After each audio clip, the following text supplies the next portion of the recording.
आपके पास अपने सपनों को हकीकत का रंग देने के लिए केवल आज का दिन ही है। कल कौन जाने आपके पास में समय हो या ना हो। नमस्कार, मैं हूं कमल श्रीमाली।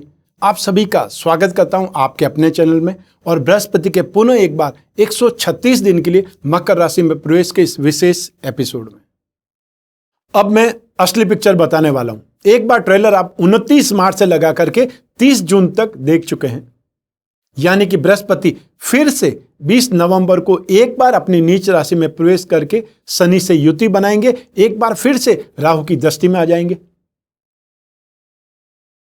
वास्तव में गुरु ज्ञान का ग्रह, बुद्धि का दाता है। जब ये नीच का हो जाता है तो ज्ञान में कमी लाता है, बुद्धि को क्षीण बना देता है, कमजोर बना देता है। राहु छाया ग्रह जो भ्रम, संदेह, शक, चालबाजी का कारक है। नीच राशि का गुरु अपनी शुभता को खो देता है, उस पर राहु की दृष्टि इसे और भी कमजोर बना देती है। और राहु मकर राशि में मित्र ही माने जाते हैं, अतः शनिवत राहु शनि के समान फल देते हैं। इसलिए यह बुद्धि भ्रष्टि करेंगे, निरंतर भ्रम और संदेह की स्थिति बनाए रखेंगे तथा गलत डिसीजन की ओर आगे बढ़ाएंगे या धकेलेंगे। देवगुरु बृहस्पति 20 नवंबर को मकर राशि में प्रवेश करके नीचस्थ हो जाएंगे, अर्थात नीच राशि में आ जाएंगे और शनि से युति बनाएंगे। राहु की नवी दृष्टि बृहस्पति और शनि दोनों पर होगी। बृहस्पति और राहु की जब भी दृष्टि पड़ती है संबंध बन जाता है, चांडाल योग के रूप में जाना जाता है, जो कि बहुत ही अशुभ योग माना जाता है। जिस भाव में यह योग फलीभूत होता है उस भाव के शुभ फलों में कमी कर देता है या उन भाव के फलों को कमजोर कर देता है। बृहस्पति शुभ तो शनि क्रूर ग्रह माने जाते हैं, वहीं ये दोनों ग्रह न्याय के पक्षधर हैं। जहां शनि क्रूरता से कर्म का फल देते हैं, वहीं बृहस्पति उदारता से सही रास्ता दिखाते हैं। शनि बृहस्पति की महायुति एक बार फिर से बन रही है। मार्च के अंतिम दिनों में ज्योतिषीय दृष्टि से एक बड़ी घटना हुई थी, अर्थात 29 मार्च को बृहस्पति शनि के साथ में ज्वाइन हो गए थे, अर्थात बृहस्पति नीच राशि के हो गए थे। इनके मिलन से विश्व में कई असामान्य घटनाएं हुई हैं। ये दोनों बड़े ग्रह लगभग 19 और 20 साल के मध्य एक राशि में आकर के मिलते ही हैं। इन दोनों का जब भी मिलन होता है तब विश्व में कई बड़े बदलाव और उथल पुथल की स्थिति बनती है। भारत को तो चीन से उस समय एक भयानक युद्ध का सामना करना पड़ा था। बाद में 1980 और 81 में बृहस्पति और शनि की महायुति हुई, कन्या राशि में हुई, जिससे ईरान और इराक के बीच घमासान युद्ध में लाखों लोगों के प्राण हर लिए। वर्ष 2000 से 2001 में भी बृहस्पति और शनि की युति वृषभ राशि में हुई, जिसने अमेरिका को वर्ल्ड ट्रेड सेंटर के हमले के बाद में पूरे विश्व में उथल पुथल मचा दी थी। अब बृहस्पति और शनि की महायुति एक बार फिर से कोरोना संकट के समय संसार की राजनीतिक, आर्थिक और सामरिक अथवा सीमा क्षेत्र परिस्थितियों को बदल देने के संकेत दे रही है। अमेरिका और यूरोप के देशों में उत्पादन और मांग में कमी के कारण आर्थिक मंदी गहराने लग जाएगी। मकर राशि में बृहस्पति और शनि का गोचर कच्चा तेल, स्टील, लोहा या लोहा उद्योग, मशीनरी, व्हीकल्स और मैन्युफैक्चरिंग इंडस्ट्रीज में विशेष रूप से बहुत बड़ी मंदी ला सकता है। बृहस्पति के नीच राशि में होने के कारण सोने के दामों में उतार चढ़ाव बना रहेगा। मकर राशि में जल प्रदान होने से इस वर्ष अन्न का उत्पादन रिकॉर्ड होगा, जो कि किसानों के लिए बहुत अच्छी खबर है। वर्षा भी इस वर्ष अच्छी होगी तथा गर्मी सामान्य से कम ही पड़ेगी। 20 नवंबर 2020 को बृहस्पति एक बार पुनः उत्तराषाढ़ा नक्षत्र के सेकंड चरण में द्वितीय चरण में प्रवेश करेंगे, अर्थात मकर राशि में आ जाएंगे। उत्तराषाढ़ा नक्षत्र का स्वामी सूर्य है, इस नक्षत्र के द्वितीय चरण का स्वामी शनि है। बृहस्पति देव के मकर राशि में परिवर्तन का प्रभाव सभी राशियों पर होगा। आइए इस राशिफल के माध्यम से डालते हैं उन प्रभावों पर एक नजर।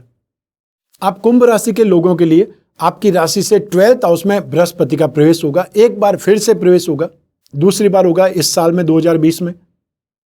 ऐसी स्थिति में ये बृहस्पति आपको क्या फल देगा? नाश भाव में स्थित होकर के या एक्सपेंसेज भाव में स्थित होकर के बृहस्पति की दृष्टियां जिस जिस भाव पर पड़ती है वहां पर शुभ फल मिलता है और बृहस्पति को दो विशेष दृष्टियां प्राप्त है। राशि से 5वें भाव पर और राशि से 9वें भाव पर दृष्टि है। 7वें भाव पर तो हर कोई ग्रह देखता ही है।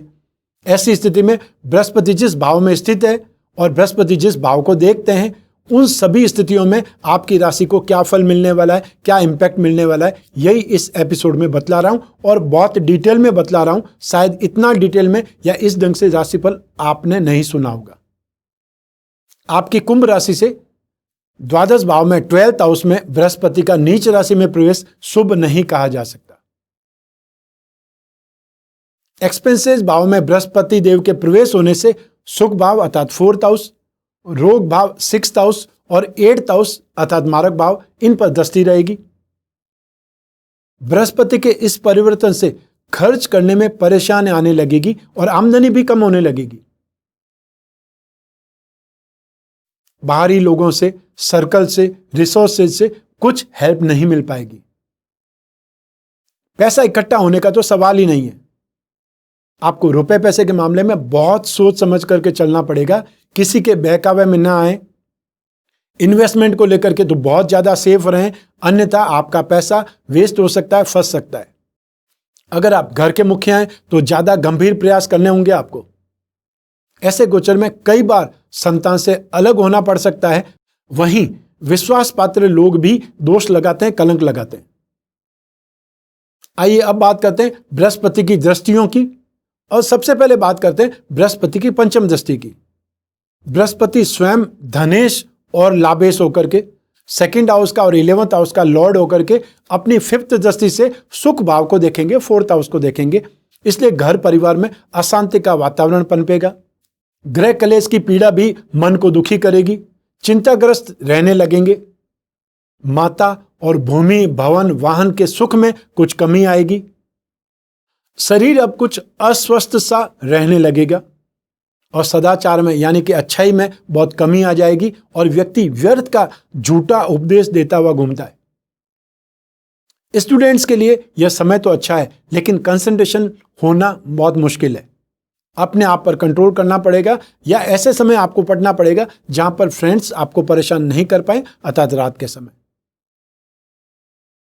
आइए अब बात करें बृहस्पति की 7वीं दृष्टि की।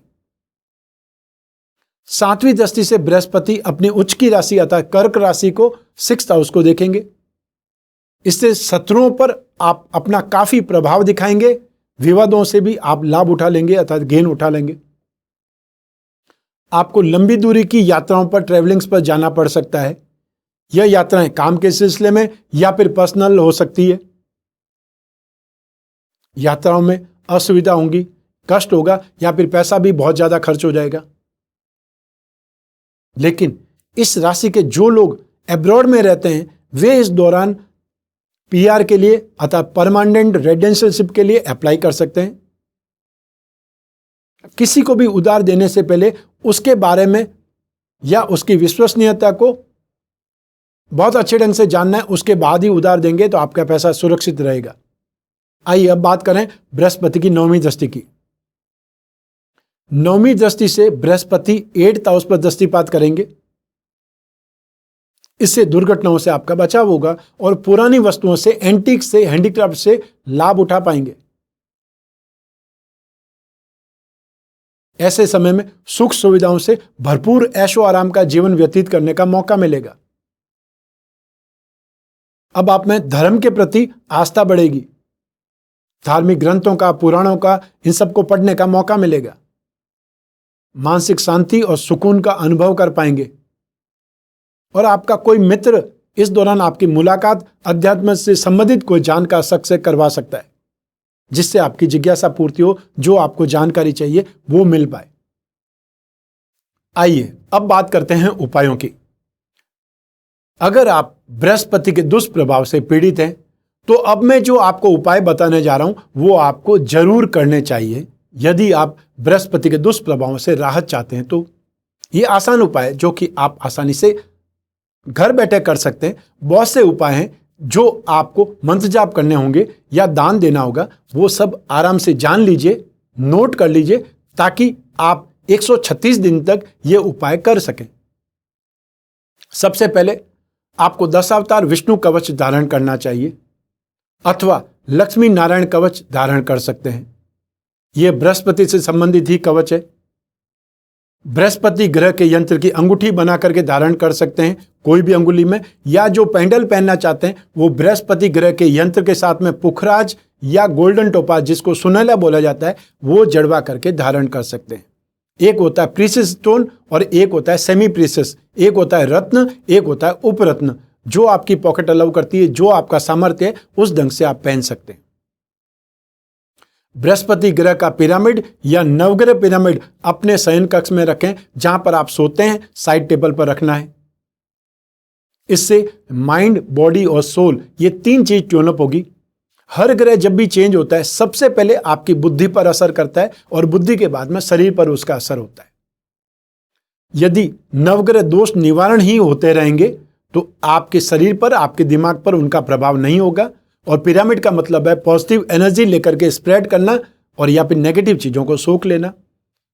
तो ये पिरामिड आपको हर ग्रह के जो भी दूषित प्रभाव होंगे उनसे रक्षा भी करेगा और साथ साथ जो नेगेटिविटी है उसको सोख भी लेगा। इससे अच्छी क्या चीज चाहिए। पारद विष्णु प्रतिमा घर की पूजा में स्थापित करके नित्य उस पर अभिषेक करें। अभिषेक करते समय ओम नमो भगवते वासुदेवाय इस मंत्र का मन ही मन उच्चारण करें। जो रत्न पहन सकते हैं वो पुखराज पहने, और जिनको पुखराज पहनने की सामर्थ्य नहीं है या बहुत ज्यादा महंगा है, इस समय नहीं पहन सकते, तो एक बार गोल्डन टोपाज पहन करके ट्राई करें। यदि उसका प्रभाव आपको अच्छा लगता है, सही लगता है, उसके पहनने से आपको राहत मिलती है, तो फिर पुखराज पहन लीजिए। बृहस्पतिवार के दिन गाय को गुड़ या केला खिलाना है। बृहस्पति और केला या चने की दाल, इन पीली वस्तुओं का दान भी कर सकते हैं। जो भारत में रहते हैं, गांव में रहते हैं, उनके लिए जो उपाय संभव है, लेकिन जो यूके में रहते हैं, ऑस्ट्रेलिया में रहते हैं, यूएसए में रहते हैं, उनके लिए उपाय संभव नहीं है। इसलिए आप मंत्र जाप करने वाला सिद्धांत काम में लीजिए। अब इन मंत्रों में से कोई भी एक मंत्र जो आपको इजी लगे, जो आपको बोलने में, उच्चारण करने में इजी है, वो आपको जाप करना चाहिए। बहुत से लोगों का प्रश्न होता है, हम मंत्र जो भी जाप करें, बोल बोल करके जाप करना है या शांति से जाप करना है। तो जब आप कोई शब्द बोलेंगे तो उसका वाइब्रेशन होगा और वो वाइब्रेशन आपको महसूस होगा अपनी बॉडी के अंदर। इसलिए आपको मंत्र बोलना चाहिए, लेकिन इतना धीरे बोलना चाहिए कि आपके कान उस मंत्र को सुन पाए। ऐसा नहीं कि मंत्र जोर जोर से बोल करके आपको आस पड़ोस में बताना है।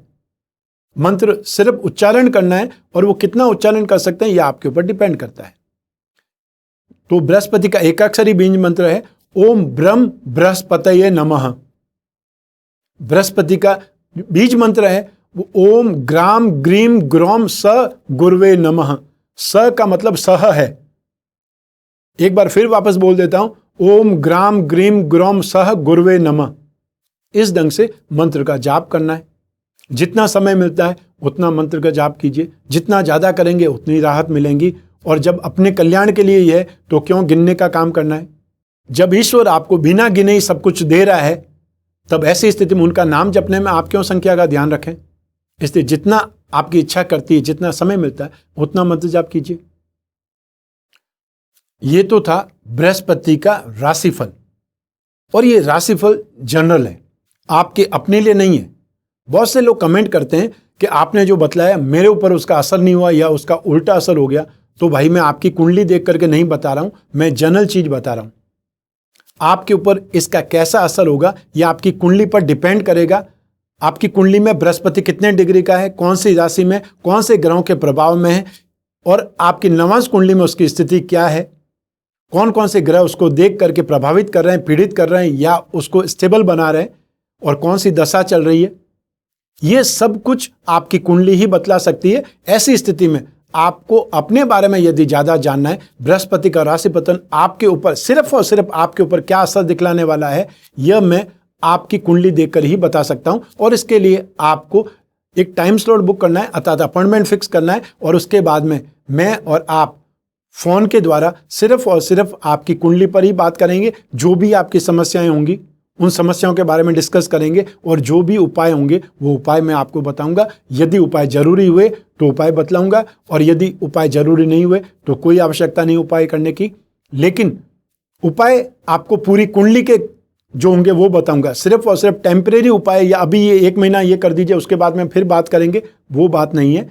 जो उपाय मैं बतलाऊंगा वो आपकी पूरी कुंडली के और आगे आने वाले 5-10 साल के बाद में हम बात करेंगे कि टोटल हम आने वाले 5-7 साल या 10 साल के बारे में क्या उपाय कर सकते हैं। तो ऐसी स्थिति में आप भी अपनी कुंडली के बारे में विश्लेषण करा सकते हैं, जान सकते हैं, क्योंकि जो व्यक्ति बड़ा काम करना चाहता है, आने वाले समय में झांकना चाहता है, अपने कैरियर का ग्रोथ चाहता है, जिसके पास नौकरी नहीं वो नौकरी चाहेगा, जिसका बिजनेस सही नहीं चल रहा है वो बिजनेस के बारे में बात करेगा, तो जो भी आपका कैरियर है उसके बारे में बात कर सकते हैं, क्योंकि बृहस्पति हमारी लाइफ को सबसे ज्यादा कंट्रोल करते हैं। बृहस्पति गृहस्थ सुख, संतान सुख, मेंटल स्ट्रेंथ, फाइनेंस, धन और संपत्ति और साथ ही साथ भाग्य, इन सब के बारे में जाना जा सकता है सिर्फ एक बृहस्पति के माध्यम से। तो बृहस्पति जो राशि परिवर्तन कर रहे हैं, नीच राशि में जा रहे हैं, उसका बहुत सी राशियों पर नेगेटिव इंपैक्ट भी पड़ेगा, तो कुछ राशियों पर पॉजिटिव इंपैक्ट भी पड़ेगा। ऐसी स्थिति में आप अपनी कुंडली के द्वारा जान सकते हैं अपना आने वाला कल। आज इस एपिसोड में बस इतना ही। स्वस्थ रहें, प्रसन्न रहें, अपना अपने परिवार का बहुत बहुत ख्याल रखें। आप सभी को मेरा नमस्कार, बहुत बहुत शुभकामनाएं। ईश्वर आपकी रक्षा करे, बृहस्पति देव आपकी रक्षा करे। बहुत बहुत धन्यवाद।